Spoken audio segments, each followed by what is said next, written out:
Oh my gosh. Okay. I am hoping that this is live and you can hear me. And yeah, welcome everyone. This is Dr. C. We're doing live Q&A. And here's the thing, juniors, juniors in high school, you are 266 days away from November 1st.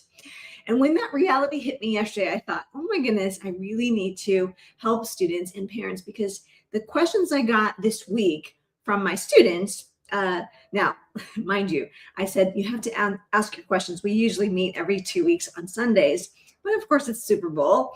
And I thought, I'm a big sports fan. So today is partially a national holiday for me anyway, and I think for a lot of the country. But Sam Darnold, who is on Seattle Seahawks, also is a Trojan. So got to watch that. So anyway, I had the students go ahead and submit their questions beforehand. Since I wasn't going to be live. Now, my team will be there live with them to go over this. So here's what I've got. I decided, you know what? I am just going to share, I've got some notes, so no worries. And I'm also getting ready for the Super Bowl. So I thought that I would take their questions and actually just share it with everybody because they were really good questions. And several of them sort of tie back to time. How much time should I be spending on this? Or how do I manage my time? Things like that. And I think in preparation for me answering their questions, I started to do the calculation. I'm a sucker for numbers. I'm a sucker for how many minutes do I have? And this is why I'm like sort of double dipping here. I'm like, I'm going to prep for my day, but also answer these questions. So for me, it's got to be worth my time to do like 2 or 3 things at one time. So anyway, as preparation, I was doing my walk on the Strand here at the beach, and I thought, you know what? Let me calculate. And I started to calculate how many weeks and how many days, and basically how many hours are left, and how much time it would take. So I'm going to get to all of that. Just stick with me here. I've got a few things to do. I've got to get my buffalo chicken recipe ready for today, and also I'm going to maybe, if I have time, I'll make my protein balls. I like to eat pretty healthy, and so I like to set myself up for success. Okay, that being said, let me set you up for what is coming today, what questions I'm going to be answering. Okay, so first of all, I did the math. I already said to you that I did the math in my head, and then I started using my literally the calculator. So a couple of things, like I said, came up, and I'm going to tell you the questions I'm going to answer today. There was a question about testing. Should I got this score, and should I take it again? Should I redo it? How to find my reach target likely schools, best resources to use in this process, how to use my this summer. That comes from a sophomore, actually a rising junior, so that's a little bit different. And that same student also asked about leadership. What should she be doing to build her leadership and impact and passion project? I'll talk about that today. And then again, the time allocation. That's the big one. So let me give you a quick overview of what I calculated in terms of time. And then we'll get right to it. Okay. All right. So if you are a junior, meaning you're a class of 2027, it means that 266 days away from applying to college, meaning November 1st. Many of our students that we work with are applying to top 100, top 50, and Ivy League type schools. So most of them will apply November 1st somewhere. So it's 266 days away. So between now and then, you've got, I calculated time, and I'll break it down for you at the end here. You got to make your college list. You got to figure out your teacher recommendations. You might be visiting colleges locally or otherwise. You'll need to write essays. You'll need to maybe do a summer program, maybe work on a leadership project or what we call an impact project. You'll need to maybe do testing. If you're retaking tests or starting from scratch. Your essays, your supplemental essays, actually completing the application and actually showing demonstrated interest. Okay. All of those things will I did the math for you. I'll tell you at the end. Okay. So that's This is a temporary part-time job, in case you didn't realize that. Okay, so those are my notes for that. And so I can now walk into chew gum at the same time. I'm going to get to it, and I'm going to start doing my little thing here. So the first question is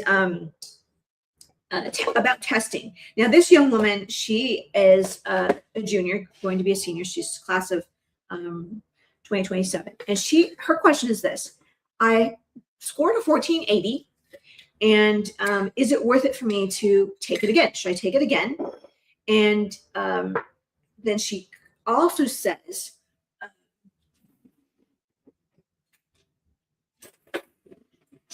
I'm applying to top 20 schools. Okay. All right. So let's begin there.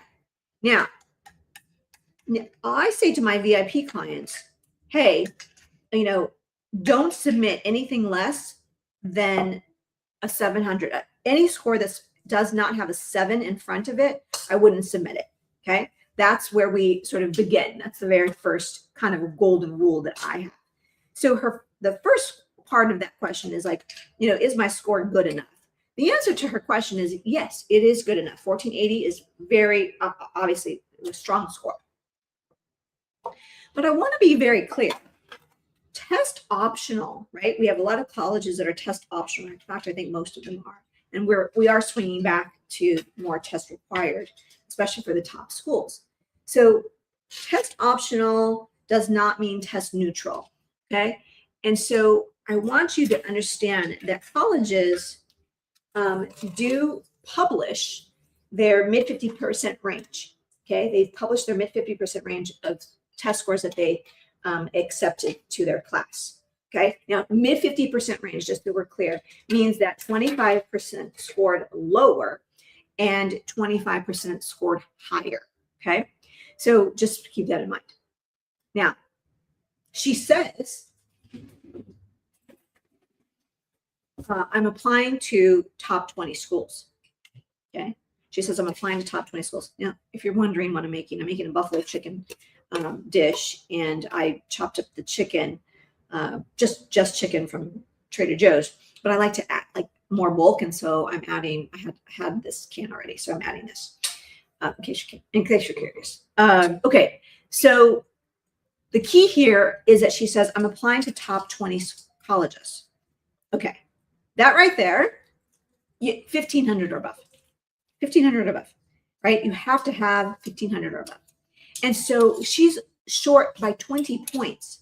Okay. So for her particular situation, the answer is yes, take it again. Now, here's the key. First of all, you're thinking, it's just 20 points. Why does she need to take it again? Well, it's like the difference between 99 cents and $1, right? It's 1 penny, but the perception is much higher value. 1 penny, 99 cents versus $1. Okay, 1480 versus 1500, 1510. Okay, all right. So the answer for this particular student, because she's applying to top 20 colleges, the answer is yes, take it again. Now, here's the like warning sign. When I worked at the all-girls school here in Los Angeles, I used to say, look, girls, you don't study the same amount for a quiz as you do for a test as you would for a final exam. You just don't. Like that's a waste of time. So to this student, I'm saying, hey, you're trying to get like 20, maybe 40 points extra. That's really what you need. So you're going to take it again. But remember, there's so many things you got to do. So use your time wisely. Go in thinking, okay, I got to get this score. I got to study somewhere between like a quiz and a test, but not a final exam. You're not trying to get to 1,600. You already have a good score. So you just go for what you need and call it a day. Okay? So do it, but be mindful of your time. I'm going to add a little bit more buffalo sauce just for the hot. Okay, so that is question number 1. All right, we move on. Let's go to question number 2. Question number 2, this comes from one of my VIP clients up in the Bay Area. Oh, love her. Okay, so she's asking, how do I decide, or how do I know what my reach, target, and likely schools are? Right, this is a great question, and many, many students will want to know the answer to this. All right, so the first thing is, as I just talked about with the first question, colleges publish their mid 50% range of the test scores they admit, and also how do they also publish the GPA that they take, right? And I can't remember how but you get the gist of like about this, what the mid 50% range also is for the GPA. Okay, so that's number one. So, and Sam, if you're watching, a lot of this is going to be found in module 1 and module 6. You'll get some more information about how to calculate your GPA and also how to pick how to do this realistic reach target schools. Okay, but I'm going to briefly go over it for everybody here. But I'm just saying, those of you who are already students in module 1 and module 6, we go into together. Okay, all right. So, sorry, can you hear that noise? Now, I need to define likely, target, and reach schools. Okay, I'm going to use this example. If a college says that their mid 50% range of test scores is between 1350 and 1450, okay, that means that 25% scored lower and 25% scored higher. Okay, and then let's say their mid 50% range or average GPA that they admit was is just a 4.0. We're going to use these numbers just to keep it simple. So a student that has above that 1450, right, above the 1450, and also has above the GPA range, well, then that school is basically a likely school for them. That school is basically a likely school. Oh, I got to turn on the boiler. Oh, hang on. You guys, I don't really cook. I'm not a big cook. There's only like 5 dishes that I make. Okay, so this is one of them. And if you're wondering, the sauce that I made is cottage cheese based. And the buffalo sauce is some garlic powder. Okay, again, I try to be healthy, whatever. Girls got to do what a girl's got to do. Okay, I digress. Now, so if you're above the mid 50% range on both accounts, that's a likely school for you. If you're right on target, it's going to be a target school for you. Now, let me explain something. When you see the published mid 50% range, you have to keep in mind that that was who they took last year. And you have to assume that that is going to move up the following year. So when I worked at Vassar College, I'm using this example because probably back then that was probably what it was. It's definitely not that anymore. So I would always say, okay, our mid 50% range was 1350 to 1450. But in my mind, I'm thinking, yeah, but we're in the cycle of this next year, and it's probably going to move up to 1360 to 1460 or 1370 to 1470. So you have to keep in mind, does the broiler need to warm up, or is it like just ready? I can't remember. I think. Okay.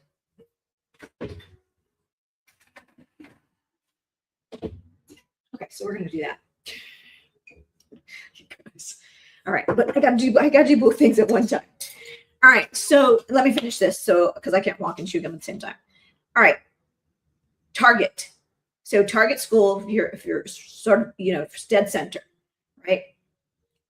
Meaning if you have a 1400 or above, and you have right on target with the GPA, it's going to be a target school. Okay, a target is like you should get in. None of this is guaranteed, but you should get in, but you don't know, right? So you always want to be aiming to go a little bit higher. Okay.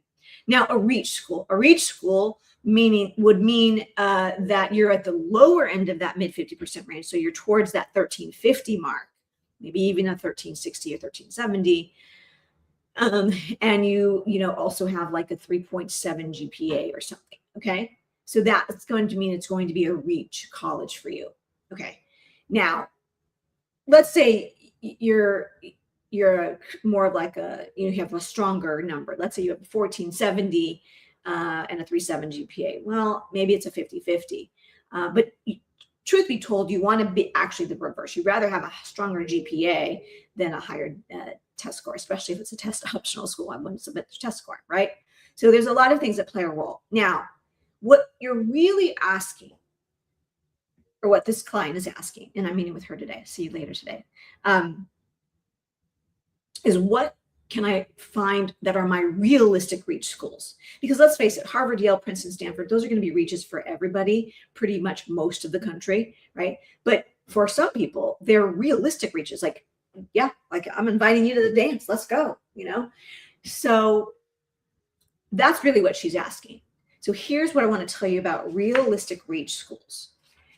There are a few steps that will help it become a realistic reach school. And the first one is knowing your high school. There's a document called High School Profile.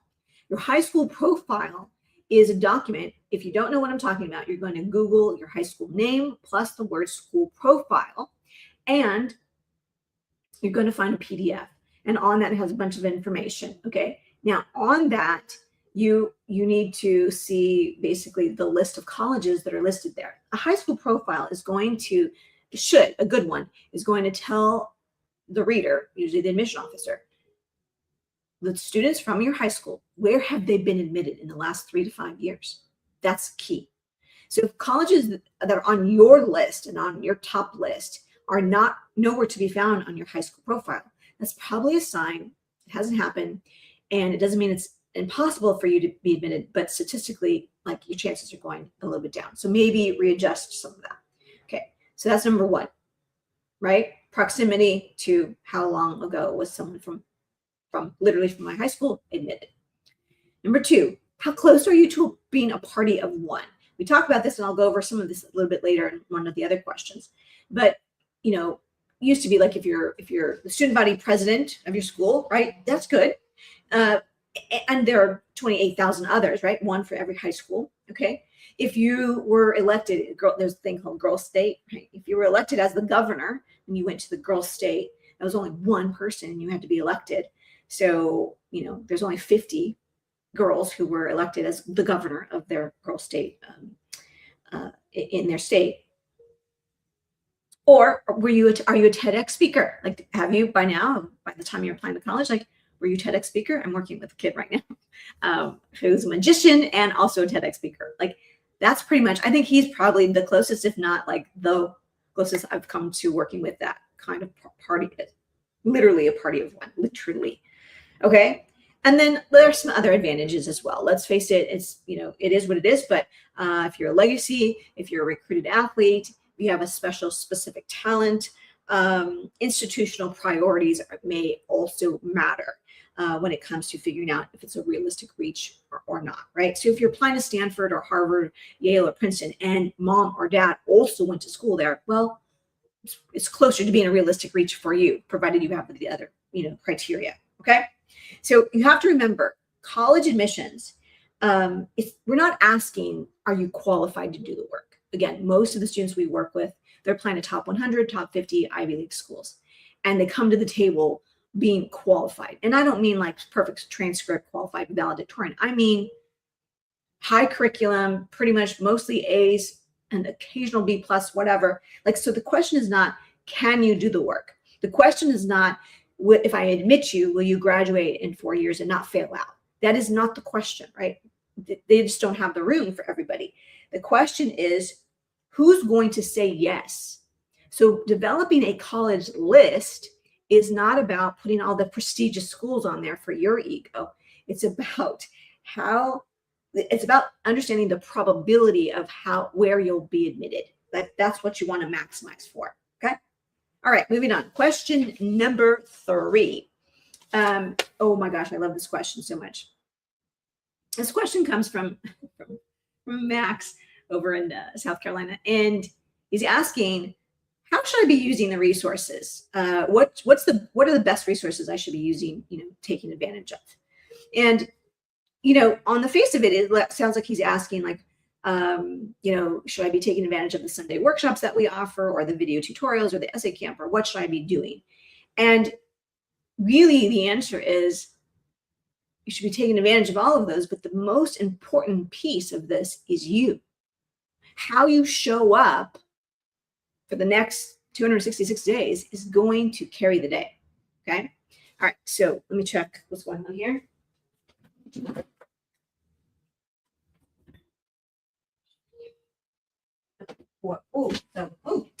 smells so good. Okay. Now, I'm going to tell you the story about Mark. And Mark was a VIP client a couple of years ago. He's now at USC. Yay. And he asked me, he was, because he was a VIP, he got to meet with me, one-on-one. So he said, Dr. C, should I be watching the videos?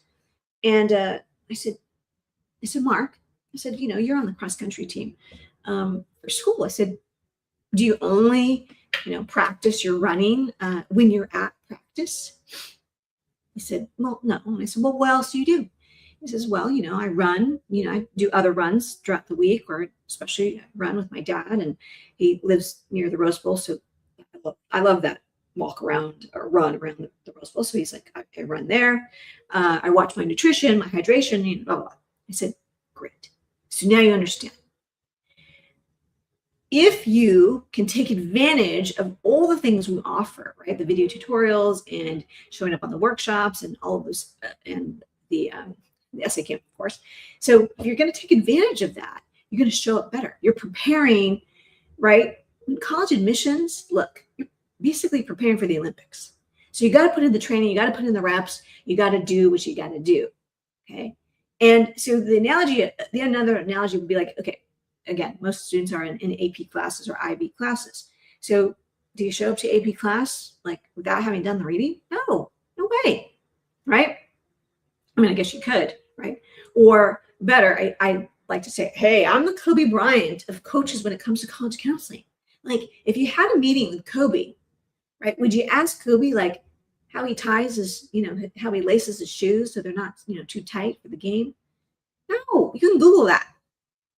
You ask Kobe Bryant, the GOAT of coaching, what do you do to prepare? What's your strategy? What's your routine? What are your habits, right? So that's what I mean by how do you take advantage of the resources. You soak them all in as much as you can, bites at a time. And then when you show up prepared so that you're not asking what questions, what do I do? You're asking how questions. How do I take what I've learned and how do I leverage it? How do I take what I learned and make a strategy? Okay. All right. Ooh, that's question number 3. We're going to move on to question 4 and start these protein balls. All right. Hang on.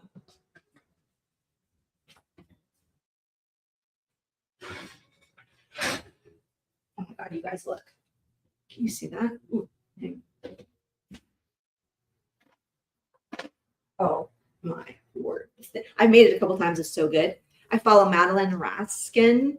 She is on YouTube, and her recipes are fantastic. So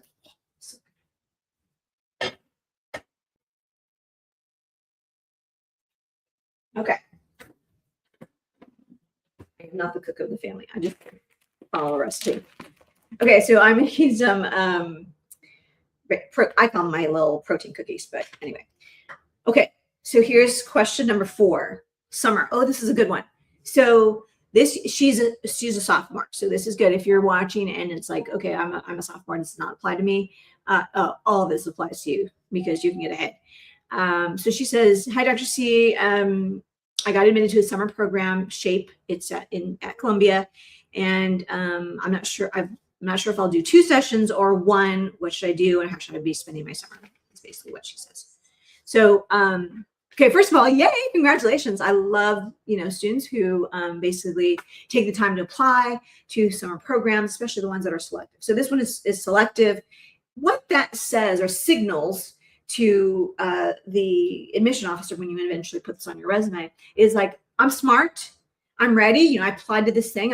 It's competitive. I got selected. So it's like getting a gold star next to your name. Yay. Okay, so that is really step 1. That's great. Now, does it guarantee admission to Columbia? The answer is for sure no. Now, you might think, oh, okay, I knew that. But sometimes I have to say it out loud just so everybody's clear. Okay? Especially top programs, you go to a program at Harvard or Columbia or whatever, Wharton, it does not guarantee admission. I mean, the exposure is great, and it signals again that you're smart, that you're ready, but doesn't do anything. So your first question is like, should I do the 2 sessions? And my answer to that is no, it's not necessary. Again, I believe in really compression of time for maximum productivity for maximum results. So does it add value to your application when you apply in 2 years? The answer is no. You're not getting extra bonus stars because you went twice, right? You go, you do it, you show up, you learn, you say, yeah, I'm ready. And that's it. And then you move on. Okay. Now, the next part of your question is, how should I spend my summer? So I'm going to answer this question in two ways. One, if you're a junior watching this, again, 266 days away from November 1st, you have very limited time. And at the end of today, I'm going to go over the timeline and how many hours each piece of this puzzle is going to take between now and November 1st. Oh, it's a doozy. Okay. So you have very limited time. So for sure, if you're a junior, rising senior this summer, right? Class of 27, for sure, do one session at the most. I say at the most because you might have other options. You might do a 3-day program or a 2-day program versus a 5-day program versus a 10-day program. Okay. Choose wisely. Okay. And then you've got to move on. If you're a junior, you have got to move on to spending your time where it counts and where it's going to move the needle, like your essays, things that you have control over, your narrative, right? Okay. So that's if you're a junior. So if you're a sophomore, rising junior, right? This summer, you'll be a rising junior. Again, I would do one session. And then I would spend if you're a class of 28, this is the last summer that you have the flexibility. Time allows you to choose the tasks you want to do. After this, if you're a junior going to be a senior, you understand that the tasks you have to complete dictate your time. Okay, very different. So the real answer is for the sophomore is like, okay, you're going to do the one session and then you're going to really figure out how to, in the next question that you have, I'm going to tell you how to spend the rest of the summer. Because the real answer is this: college admissions is not about the collection of accolades and accomplishments. Like, how many programs did I get into, and was it Harvard, and was it Johns Hopkins, and was it the Mites program? That is not what this is about. It is about what you do with your abilities. That's what it's about. Okay. So don't see summer as a destination. The summer is really the launching pad. Okay. All right. Moving on to question number 4. Let me see what I'm even supposed to be doing here. 1 cup of rolled oats. Okay.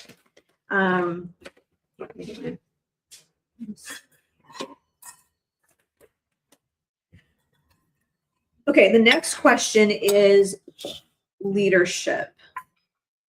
So same student, she's a sophomore rising junior. I still need to do my leadership and or impact project. We call it a level 4 impact project, and or intellectual curiosity level 5. So she says, how do I go about figuring that out? What should I do? Okay, so first, a lot of this I go into detail in module number 3.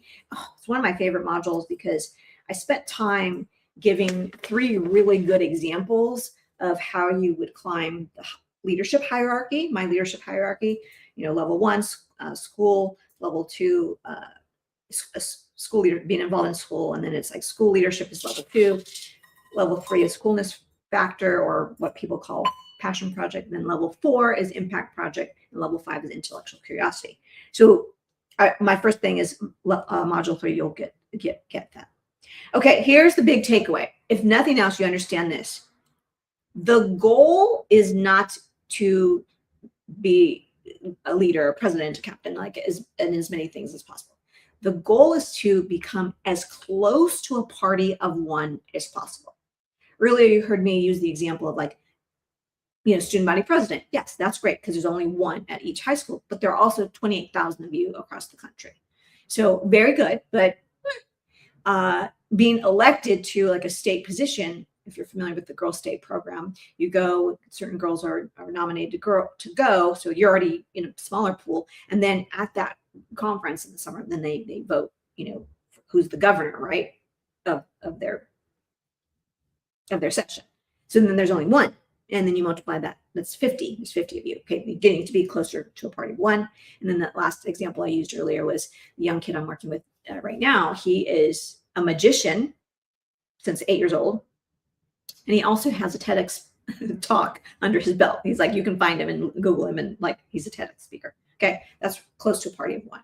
So that is the goal. All right, that's the goal. So I'm going to tell you that when I was applying to college ages ago, I was told that USC was really on a mission to get on the map. Success, right? And so the president at the time, President Stephen Sample, he was really on a mission to convince other students that had otherwise been admitted to top colleges and give them merit money and then get them to come. And so he was starting to take really high-performing academics. The other thing he did, President Stephen Sample was on a mission to recruit student body presidents from each high school to come to USC. And so I'm going to tell you, why is this related to what's going on today? Back then, you have to understand, the ASB president was like a mini influencer, right? The ASB student body president had to be elected by their peers and was popular by those standards at school. That's a mini influencer. Today, that same currency is our mini influencers are at schools still, kind of, but also online. So many of our students, especially like I think of Jonna, who's at Princeton, and Alexis, who's at Yale, we started back then helping them become content creators. So really thinking about, what is your level 4 impact project or a level 5? And all of those things start with the thinking process. How do you figure out what that's going to be? So to your question, it's like your this summer can be spent on figuring out, doing the research. And so I'll give you a couple examples here. Let's see. I think I have notes for, yeah. All right. So couple things. One, I also believe in this notion of mini influencers. Okay. And don't worry, you don't have to like be on TikTok all the time. I'll explain what you can do. But I also believe, okay, what's the thing? Flex meal. That, oh, sorry, I can't walk into them. All right. So some people are like, hey, I want to still do the internship. I want to do a research paper and have it published to a peer-reviewed journal. Those are not wrong, you guys. Okay. But in my world, students that work with me know that we're not about cookie cutter. And I really believe that that is sort of old school, and that there's a lot of ways that you can still be doing research, authentic research, and experimentation, and really adding value to the world by doing your own thing, coming up with your own thing that you do. Okay. So that's anyway. Okay. I'll get off my soapbox. But okay. So, and I can't remember this young woman's name. I think it's Swati's daughter. Okay. So your question is, how should I spend my summer? Well, when I worked with Alexis and Sienna, we started working with them when they were sophomores, same age. And the summer between sophomore and junior year, each of these young women figured out what they were going to do for their impact project. And I'll tell you quickly, Sienna, she said she wanted to be a pediatrician, and she loved to sew, knit, and crochet and things like that. She was, she had a sewing machine at home. So merging something you love to do with something you have to do. So we helped her research and figure out, and we found an organization that she could sew bead bags for kids with cancer. And then in the bead bags, they put their beads when they reached different milestones. Now, a passion project would be that Sienna decided, oh, okay, I'll make 15 to 20, bead bags. I'll sew those up. What Sienna decided to do, once she sort of did the research and sort of came to a decision, she said, I'm going to make 100. And so she used her summer to sort of set it up and go to Joann's Fabrics and kind of figure out how she was going to make these and how long each one was going to take to make, and did all of that experimenting and trial and error. And then once she did that, she set a goal of making 100, which she knew she would make about 8, 6, 7, 8 per month. And it took her about 14 months to get those all done. Okay. This is not about, you don't have to cure cancer before you apply to college. You have to do something impactful, meaningful, and sustainable, like consistently. So she was able to use her summer and then make a plan for the following year. That's what you need to do, right? Similarly, Alexis did similar things. She started a podcast in many ways, very similar to what Jonna did. Jonna, who's at Princeton, they're a year apart. Jonna had done a podcast, and you need to plan what you're going to do. What is your topic going to be? She had to research. She was going to interview 6 immigration lawyers on how to navigate the green card process. Like all of that setup, research, figuring it out, getting the equipment, all of that takes weeks before you can even do the thing. So that is how you leverage your time if you're junior rising, sophomore rising junior. Capiche? All right. I hope that was helpful. All right. So just remember, the goal is to become a party of one. And here's the big tip. For top admissions meaning like top 50, top 25 colleges, they don't reward potential. They reward proof. Like, don't tell me you want to be a doctor and because you've known since you were 5. No, like, what are you doing about it right now?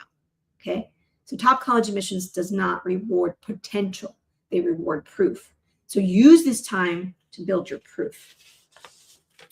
Okay. Now, got to talking so much. Let's see, the peanut butter. Okay, you guys, so I'm going to tell you a little bit what I'm doing. Last night I made I don't like peanut butter from a jar. I really love pecans. I grew up with a pecan tree in my backyard, and I just love pecans. So I make my own fresh pecan butter. So there you go. So flaxseed, pecan butter, half cup. Okay, so stick with me here because the last one I'm going to go over is the time.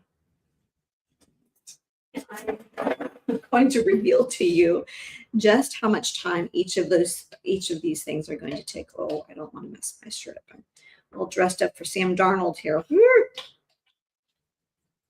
Okay. No, this is probably not the best way to do this. Okay.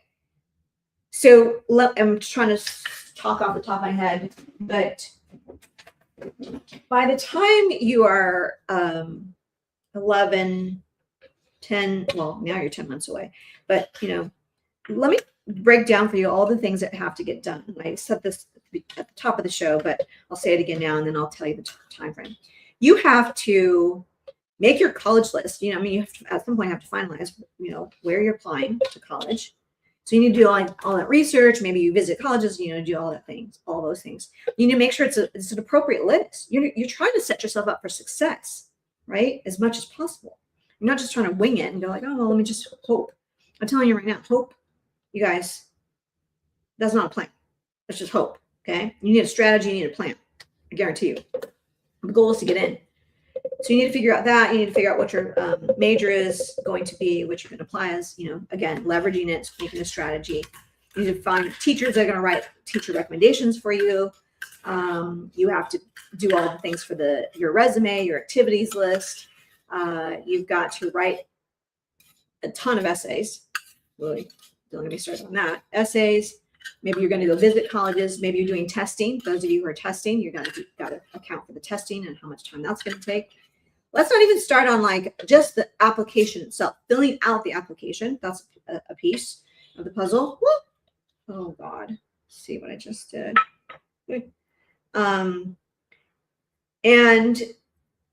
If for those of you who still need to work on an impact project level 4 and or level 5, you're also having to make time for that. Summer programs, blah, blah, blah. Oh my God, right? Yeah, no kidding. Parents, you're watching, you're like, what? Yeah. Okay, just wait till I break it down. Just wait till I break it down. 1 teaspoon, 1 teaspoon, vanilla. Oh, I gotta do the.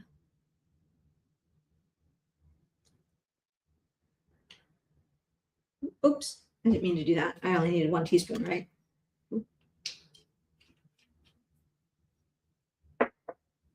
Okay.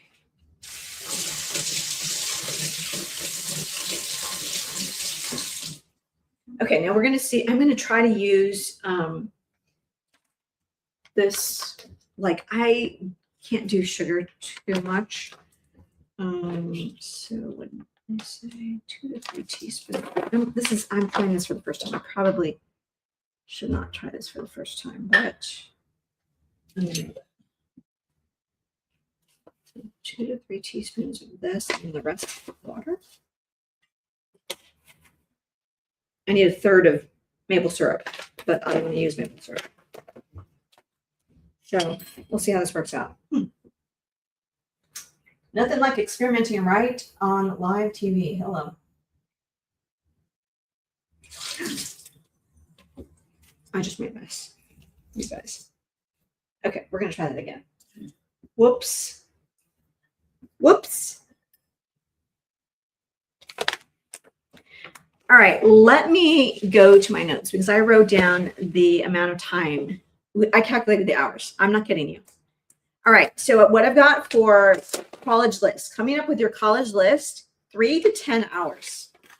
You heard me right. So just make like probably account for like about 6 hours. Teacher recs. You think, oh, I'm going to just go ask the teacher and it'll take 15 minutes. No, 2 to 3 hours. If you're working with us, we have a strategy for everything.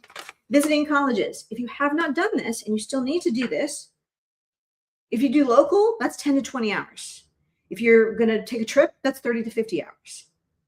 Right? Okay. Resume.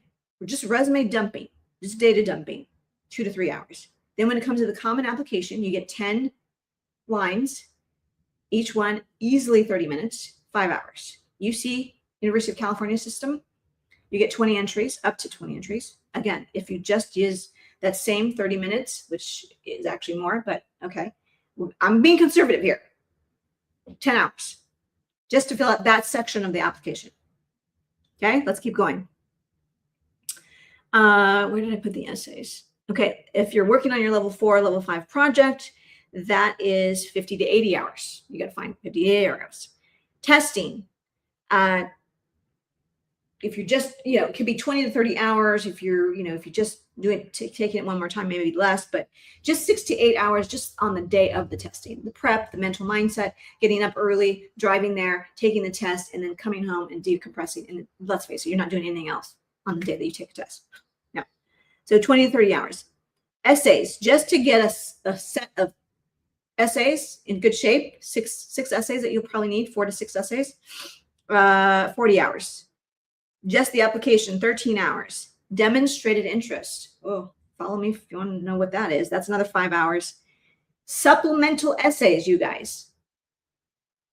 Okay, 30 more hours. I'll give you an example.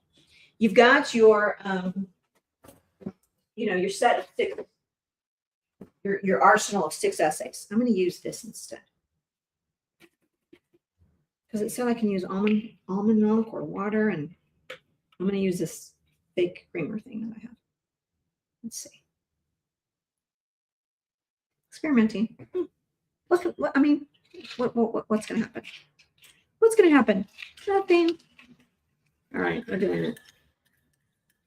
Okay, let's see. Who knows? You know what I usually use? I usually use agave, but every time I use agave, it doesn't set well with me, because I don't do well with sugar. Okay. Once you have your 6 essays, your arsenal, in theory, you should be able to use that and just, rinse and repeat, and use that and tweak and repurpose those essays for all of the other essays that you need. But each college is going to ask, for 3 to 7 more essays individually. And so what I say to the reason I'm saying this is because, yeah, you have the essays and they've been vetted, and now you have this arsenal of 6 essays. But each time you use it, you have to still tweak it, and each one, just estimate that each one is going to take another hour, just to take what you already have, not to start from scratch, just to take what you already have and then retweak it and repurpose it. Yeah, you heard me right. Okay, so if you apply to 10 colleges and each one had an average of 3 essays, additional essays, than the personal statement, that's 30 hours right there. You get it? You follow it's just crazy. All right. So let's see. And then the summer programs. Okay. So anyway, I did all the math for you. And on the low end, we're looking at 180 hours, but more realistic, 220 to 260 plus hours. Alexis, I remember working with Alexis. She's a junior at Yale now. And she reported, she said, oh, I've easily spent 100 hours in the fall of my senior year. That's with my help. That's having already worked with me since she was a sophomore. Yeah, guys, it's not joke. There's no joke. I'm going to use this to thicken it a bit. Now this calls for chocolate chips, and what I did was I bought some sugar-free peppermint patties, and I'm going to just chop those up and add this here, in case you're wondering what I'm doing. So there you have it. A lot of time. So here's my gift to you. My gift to you is, if you do nothing else, go to Instagram, Dr. Cynthia Colon, DrCynthia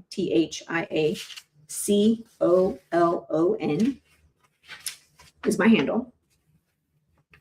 And what I've done is I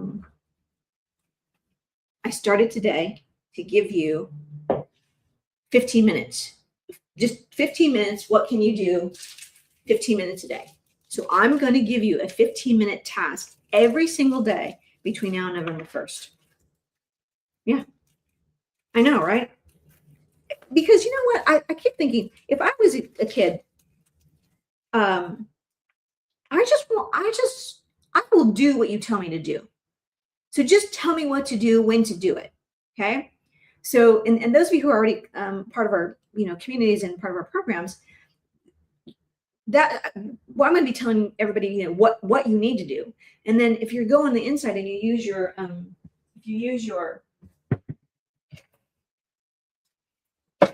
your library, resource tools, it tells you how to do it, right? So you got to know what to do, then you got to know how to do it, you got to know when to get it done, and more importantly, you got to know how to strategize. How do you then take all of that and implement it so that you have a strategy, so you have leverage? Okay, so I'm telling you, I'm going to miss you guys today, not seeing you in class, but I wanted to answer your questions. I appreciate your questions, and be sure to watch this and then follow up with the modules that correspond so you can go into more depth. Okay, I think I need some more of this. So, okay, I'm going to sign off here in a second. Woo!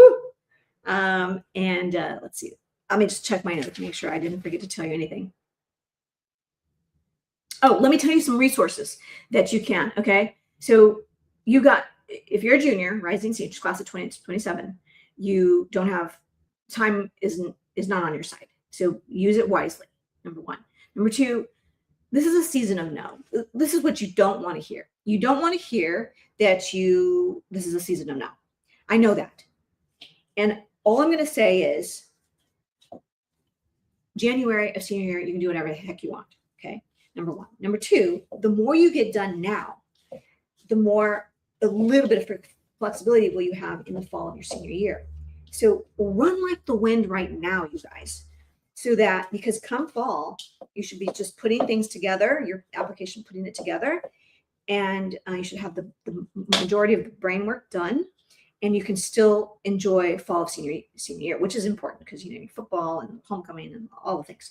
So I don't want to deprive you of that. So, but you got to run like the wind now. This is your season of no. Just stay focused on doing what you need to do to move forward. Here's some resources. I think it was Friday, I posted in YouTube a video. It's called GPA. What is your GPA every day? Not grade point average. What is your goal producing activity? What are you doing each day to get closer to your goal? Okay, number one. Number two, today's video, I think later today, will be about batching time. Okay, batching time, and I think it's in one of the modules in your resource library for those of you who are students. Goes into even more depth, but batching time is today's video. Students, module 1, there's a lesson about the 4 questions that you need to answer.